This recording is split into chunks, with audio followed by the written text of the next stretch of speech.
ਸਾਜੂ ਤੇ ਕਰੋ ਇਜ਼ੀ ਹੋ ਜਾਓ ਠੀਕ ਹੈ ਜੀ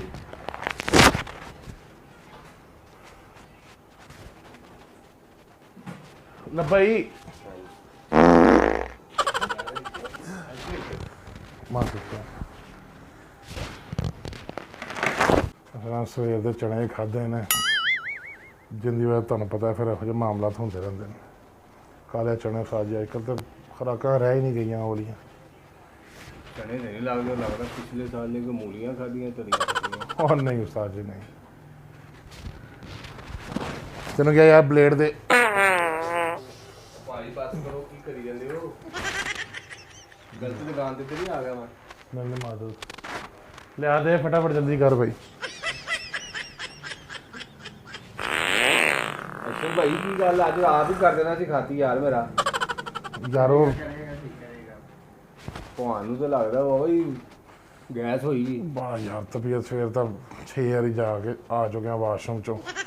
ਜਿੰਨੇ ਜਣਾ ਫਿਰ ਵੀ ਆ ਮਸਲਾ ਨਹੀਂ ਜਾ ਕਰਕੇ ਆ 5 ਮਿੰਟ ਜਾ ਵਾਸ਼ਰੂਮ ਜਾ ਪਤਾ ਕਰ ਓਏ ਜਾ ਵੇਖ ਕੇ ਉੱਤੇ ਨਾ ਪਤਾ ਕਰਕੇ ਆ ਖਾਲੀ ਇੱਕ ਕੋਈ ਬੈਠਾ ਹੈ ਇੱਕ ਨੂੰ ਰੋਟੀ ਲੈਣ ਭੇਜਦਾ ਇੱਕ ਨੂੰ ਵਾਸ਼ਰੂਮ ਦਾ ਪਤਾ ਕਰਨ ਭੇਜਦਾ ਇਹ ਲਾ ਦੇ ਤੁਹਾਨੂੰ ਵੀ ਲੱਗੇ ਰਹਿੰਦੇ ਮੈਂ ਤੈਨੂੰ ਪਹਿਲੇ ਹੀ ਕਿਹਾ ਸੀ ਉਹ ਵਾਲਾ ਦੇ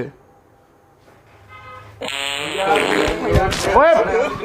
ਯਾਰ ਇੱਕ ਮਾਰ ਕਿਉਂ ਰਿਹਾ ਯਾਰ ਇੱਕ ਮਾਰ ਕੀ ਯਾਰ ਤੂੰ ਇੱਕ ਮਾਰ ਦੇਣਾ ਨਾ ਯਾਰ ਤੂੰ ਮਾਰ ਤੇਰਾ ਭਰਾ ਚਲੋ ਭਾਈ ਬੈਠੋ ਕਰਾਓ ਸਹੀ ਕਰੀ ਯਾਰ ਕੋਈ ਮਰੀਜ਼ ਵੀ ਤੇ ਹੁੰਦਾ ਯਾਰ ਤੂੰ ਉੱਠ ਓ ਯਾਰ ਤੂੰ ਤੇ ਪਤਾ ਕਰਕੇ ਆ ਉੱਤੇ ਕੋਈ ਲੈਟਰਿਨ 'ਚ ਬੈਠਾ ਤੇ ਨਹੀਂ ਆਇਆ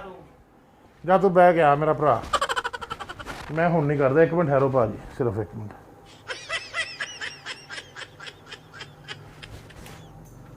ਨਵਾਂ ਬਲੇਡ ਕਿੱਧਰ ਗਿਆ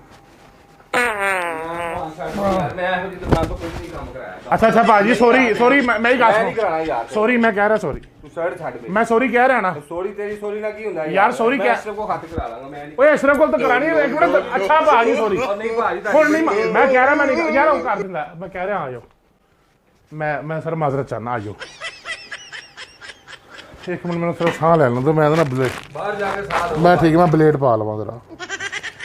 ਤਾਂ ਮੈਂ ਬਲੇਡ ਪਾ ਕੇ ਲਿਆ 1 ਮਿੰਟ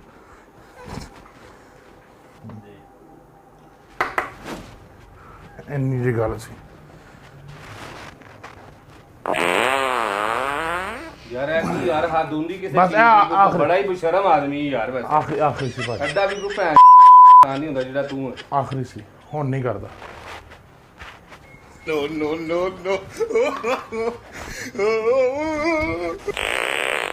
ਯਾਰ ਭੈਣ ਦੀ ਭੈਣ